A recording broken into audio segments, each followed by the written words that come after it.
published by a very eminent sociologist in America from the University of California, the Union Theological Center. And he stated in that book that the members of this movement, formerly they were drug-addicted hippies, and now they have become servants of Krishna and humanity, loving servants.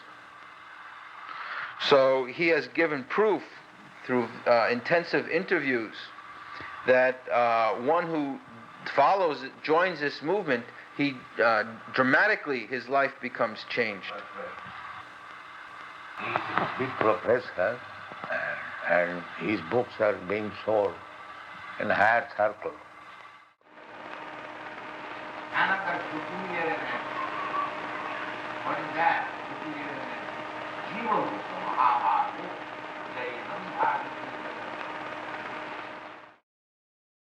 On the Saturday of the week when he stayed with us, we had made a public program.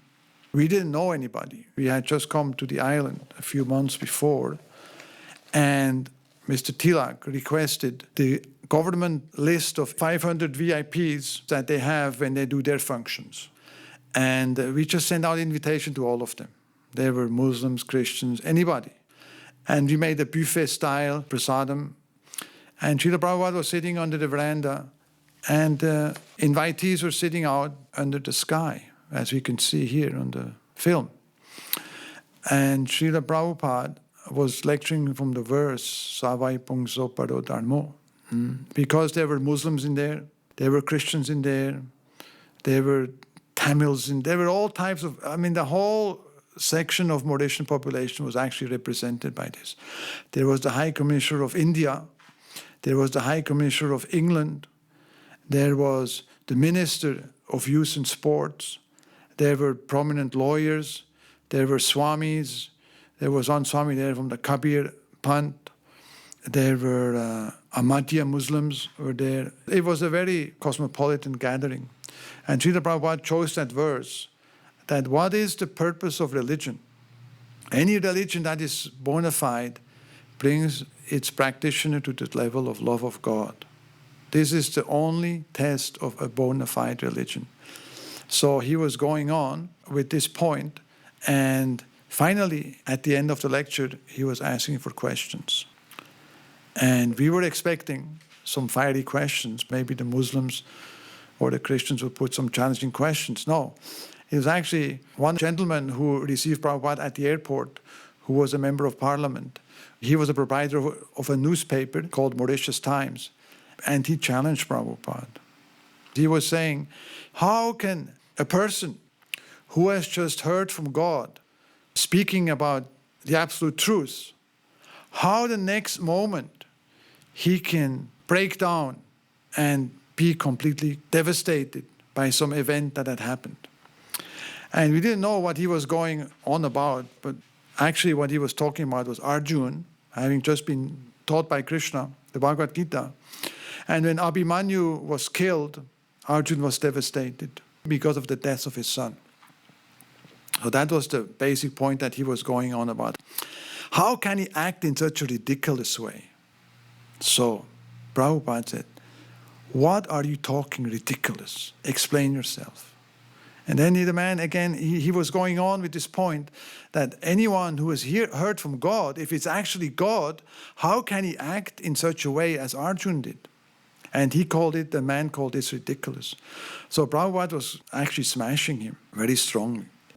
Prabhupada said, just like theoretically we understand that the body is not killed, still, when my son dies, I become affected. That is temporary. Everyone becomes disturbed. But that does not mean he stopped to do his work. What was the final conclusion? He did not leave the war field because of his son Abhimanyu was killed. He didn't say, no, I don't want to fight. He was affected for the time being. That is only natural. But finally he concluded and said, Karisye vachanam tava, nasta moho smirti labda. My illusion is now over and I shall fight. That is the right conclusion. So Prabhupada just devastated him. And finally, he had no more to say. Then the next question was by another Hindu gentleman who was trying to point out the defects when God comes down, like in Yada Yada Hi Dharmasya, he was mentioning that verse, that the Hindu community is taking this, okay, so we can just wait. There's a decline of religion and God will come down and he will protect us. And that has created a big amount of fatalism in the Hindu society. So Prabhupada said, what is fatalism? Then Brahmananda said, pessimism, downcast, like discouraged. Prabhupada said, no, it's not like this. And the man, he kept insisting on Hindu, India. Prabhupada said, why do you talk India? Why do you talk Hindu? Bhagavad Gita is not for Hindus. Bhagavad Gita is for everyone. Krishna is God of everyone. Why do you bring Hindu? And the man said, it says, Yada Yada Hi Dharmasya Glanir Bhavati Bharata. Whenever there's a decline of religion, I will come. Then Prabhupada got angry. And he said, it doesn't say Yada Yada Hi Hindu Dharmasya Glanir Bhavati Bharata. It says Yada Yada Hi Dharmasya. It doesn't mention anything about Hindu. So stop with this Hindu thing. But the man kept insisting. And finally, he said, yes, I maintain it has created a fatalism. And then the argument stopped there. And finally, the British High Commissioner spoke up. He said, I've listened to your talk, and everything seems to be beyond any doubt. Everything seems very clear-cut. So Prabhupada thanked him. He said, thank you very much. You are American? He said, no, I'm Scottish. And he said, yes, in Scotland also we have our centers. Therefore, Prabhupada said, it appeals more to the Western countries because it's very clear-cut. So, and then the talk ended, and finally, prasadam was distributed, and everyone was very, very satisfied. And you are dependent on food grains, rice, wheat, dal. Why? Why this second? You first of all grow your own eatable. And if there is time, and if your population has got sufficient food grain, then you can try to grow other fruits and vegetables for exporting. The first necessity is that you should be self-sufficient. That is God's arrangement. Everywhere there is sufficient land to produce food. The Prime Minister sent his personal limousine with an army officer as a driver for Prabhupada's personal use. And Prabhupada, in the afternoon, he would go for rides. And we're driving. I was sitting next to Srila Prabhupada. Pushta Krishna was in the front. And the roads were very narrow. And the sugarcane is very thick. And when you're making turns, you can't see. And we made one turn and head-on collision. Just like that. There was no warning, nothing. It was a Volkswagen Beetle. A couple, a man and a woman. They were driving on the wrong side of the road. They were actually tourists from South Africa. They didn't know which side to drive on. And it was bad. The driver was unconscious, pushed, his head went through the windscreen. Prabhupada was bleeding, his leg, dhoti was torn. So then when they didn't come back for about an hour and a half, or 2 hours even, I was just going crazy, pacing up and down. We had no telephone, I was the only one there. And then finally, when they drove up, I run out saying, what's going on? Nobody said a word. And Brahmananda said there's been an accident, he was bleeding. So then Prabhupada told me to make lye and turmeric take lye and turmeric and mix them together with some heat, and then to put that on. Prabhupada had it on his head and his neck, and I had to massage him for many hours at night because he had such a headache. He got such a bash in the head. He thought that could have been the end. He said it was Krishna's arrangement. If he hadn't put that cane in front of him, he would have been dead. Prabhupada, just before the accident happened, had just taken his cane and he was leaning on it. And then the accident happened. He didn't fly through the front of the car. It was a heavy situation. It was a real car accident. The car of the Prime Minister was destroyed. The car of the other person was totally destroyed. When we arrived back at the house, we went into Srila Prabhupada's sitting room, and Srila Prabhupada personally took that paste that Harikesha had made and smeared it on the areas we were in pain. Then he asked us to have a kirtan, and I led one kirtan. And he asked Harikesha to read something from the books. And he picked up the Chaitanya Charitamrita and simply opened the book. And he opened it to the first page of the disappearance of Haridas Thakur. And so we read from Chaitanya Charitamrita for a while. After the accident, Brahmananda Prabhu and myself were really sore. The next morning, we were hobbling around, and Srila Prabhupada took the walk on the beach as if nothing had happened. And Brahmananda Prabhu and myself, we looked at each other and commented how resilient Srila Prabhupada is compared to us. On that morning walk, Srila Prabhupada commented how no one is safe in this world.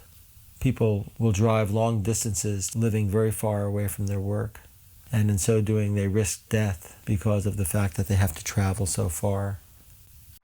You try to understand Krishna, then you'll have not to accept any more material body. Simple thing. On one morning walk, one young man came along. His name was Ramu, and he was a nursing officer in the government.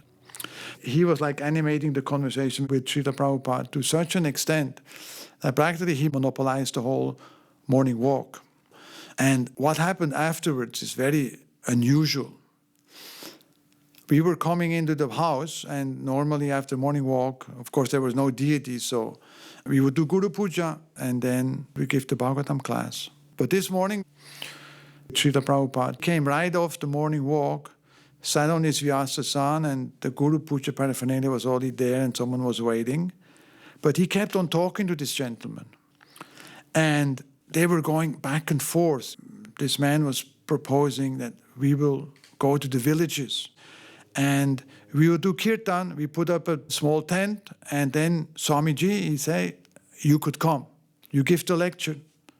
Prabhupada would say, but they don't understand English. He said, no, but we can translate. He said, no, I will speak in Hindi, Prabhupada said. So it was going on like this, and Prabhupada became more and more enthusiastic. And finally, at the conclusion, when it was getting like late, Prabhupada made the most outstanding comment. He said, yes, if you do organize, I shall stay. Param vijayate Shri Krishna Sankirtanam. Shri Krishna Sankirtan is so powerful that it will conquer. It will be victorious. So I'm very glad to meet you. You do this program. And if you like, I shall come back after 1 week and do. Utilize me in this way. I shall be very glad. Can you imagine Prabhupada saying, utilize me in this way? So this is actually Prabhupada's greatness. When there was preaching to be done, he was always there. He was always ready to preach. I mean, he came to Mauritius for what? Because he was invited by the Prime Minister to come and see if Krishna consciousness could be spread. And there was not much facility. There was nothing he could do at the present moment except enliven the devotees to carry on the mission. And that's what he definitely did. And when he talked to this man, we all become so inspired that, we just wanted to go out. So this spirit of preaching has been implanted by Srila Prabhupada in the Mauritian Yatra. And up to this day, there's so many programs that are going on every day in the villages that every village has devotees residing there and having satsangs, having Ras Yatras, having Harinam processions. And this was Prabhupada's mercy. He could see the great potential of this Mauritius island. And it was said that Mauritius could be the first Krishna-conscious country in the world. After Srila Prabhupada's visit, there was a very nice article in Back to Godhead magazine, which I would just like to read. Srila Prabhupada proposed that an ideal state based on the instruction of Bhagavad Gita be set up in Mauritius. In a big state, especially in highly industrialized state, it would not be possible. But in a small state like Mauritius, you can make it happen. In Vedic days, people lived strictly according to the principles of Bhagavad Gita. They made the test and proved that the principles are true. So you just have to follow what is already there. You simply have to accept the Vedic authority.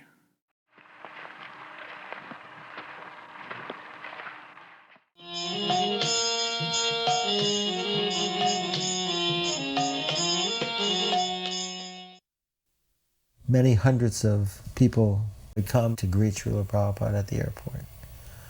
Rita Prabhu, who was born in South Africa and who had lived in London, garlanded Srila Prabhupada, and the Hindu community in Durban received him with so much affection. This venue is one of the most prime locations on Srila Prabhupada's 19-day tour of South Africa. 7th of October 1975 in the evening. It was a grand colonial building called the Durban City Hall. It seated at least 2,000 people, including the balcony, and it was full to the maximum. It was 90% Indians. We had advertised profusely throughout Durban. We had brown-colored posters with pictures of Srila Prabhupada on them. And the people of Durban, who were unwilling to accept that Srila Prabhupada had come to preach in South Africa, had been tearing posters down, and we kept putting them up. The evening of the program came, and we entered through the main entrance, and almost in unison when Srila Prabhupada entered, they all stood up. We had kirtan, and then Srila Prabhupada gave his lecture from the first verse of the Srimad Bhagavad Gita, Dharma Kshetra Kurukshetra Samaveta Yutsavaha. And I remember that very simple lecture.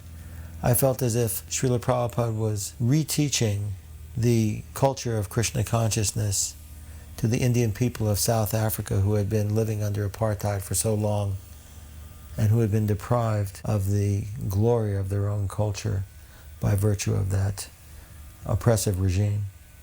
It was a very wonderful program.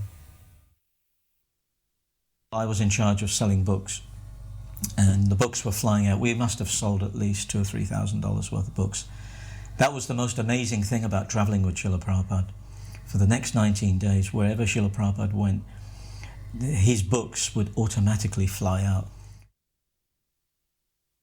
The most interesting part of this series of lectures was that there was many white people in the audience amongst all these predominantly Indian or Asian nationality people. And some of them were highly learned, some of them were very sophisticated people, which was a breakthrough in South Africa at that time. Of course, now it's quite different. Many of these people were respectfully dealing with Prabhupada, who used to laugh all the time about being a second-class citizen there. But he had a very good reception there. Professors from the university used to come and talk to him. And they were quite respectful, except they brought him to one panel where they were arguing about different forms of religiosity, and Prabhupada was very annoyed. He didn't really want to be in a panel where there was a debate like that, where everybody's point of view was equal. He wanted to present rather than have to sit there and listen to these other people who really didn't know what they were talking about. During the time in South Africa, Srila Prabhupada welcomed all of the guests very sweetly. Professor Olivier from one of the Indian universities in Durban befriended him, and I recall seeing him once again at Srila Prabhupada's 100th birthday centennial celebration in Calcutta. The programs in South Africa involved both Durban and Pietermaritzburg. It was during the trip to Pietermaritzburg by car that Srila Prabhupada amused us with one concept. On the highway, he looked off into the distance on the left and right sides, and there were long white buildings. And he asked, "What are these buildings?" And we replied that these were chicken factories for food and for slaughter. And Srila Prabhupada said, "Why they bother raising chickens? Let them take and make one eggshell, and they can put something in it and make a chicken." And it was very thought-provoking. And of course he was alluding to the fact that life comes from life. People cannot make chickens, and they're neglecting the essential essence of what life is.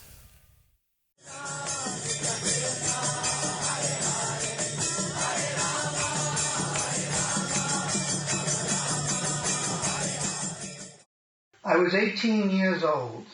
I come from a town called Oxford in England, and I'd always been searching for something a little more in life, but I couldn't put my finger on it. And I watched a documentary film on English TV called Panorama, and they covered 3 religious sects. They interviewed the Guru Maharajis, who in those days was quite popular, and an Islamic sect of Sufism, and then they had a part about the Hare Krishna devotees in London. So I was most impressed with the devotees. And at that point, I started a search for spiritual life. I remember that evening, I went out for a walk with my dog and I started singing Hare Krishna in the fields. So that provoked an inquiry on my part into spiritual life. I used to go to the biggest bookshop in the world in Oxford. It's called Blackwall's. And I used to go through the religious section of the Bhagavad Gitas. So one day, February, I was walking on the streets and I bumped into one devotee. Actually, it was Prabhu Vishnu Maharaj, who sold me a ticket to a program they were doing in the town hall that evening. So I went to that program and I became very enlightened. I bought an Ishopanishad and I very carefully studied it for about a month. And then I decided to visit the temple in London, early 73, around about March. So I went a few times, and then consequently I joined the movement in London. And I was doing books every day. I think that's what we all did in those days. And then Pusta Krishna Swami, he came through and he was looking for devotees with English passports for South Africa. And I was sort of canvassed. So then I found myself going to South Africa. I was a very young devotee. I'd been in the movement 2 years. Of course, now as the years go by, you appreciate Srila Prabhupada and his contribution a lot more. He was very keen to preach. South Africa is tucked away, very much the bottom of Africa, and also apartheid. So it's a little dangerous. But Prabhupada was still willing to come. Actually, he originally wanted to come in 1972, so I saw his compassionate nature wanting to come to a very distant country and then try to nourish his followers. He liked the programs we had, and he said if we'd organized more, he would have stayed longer. This also inspired me because in 1977 I started similar types of programs, Pandel-type programs, which actually attracted hundreds and thousands of devotees.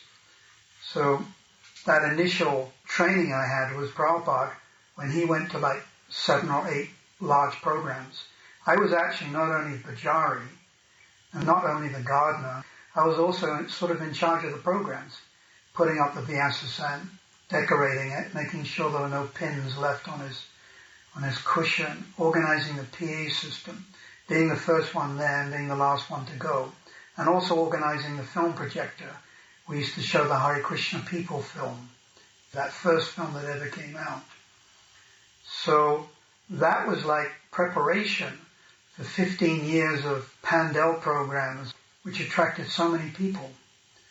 So again, Prabhupada was pointing me in a certain direction.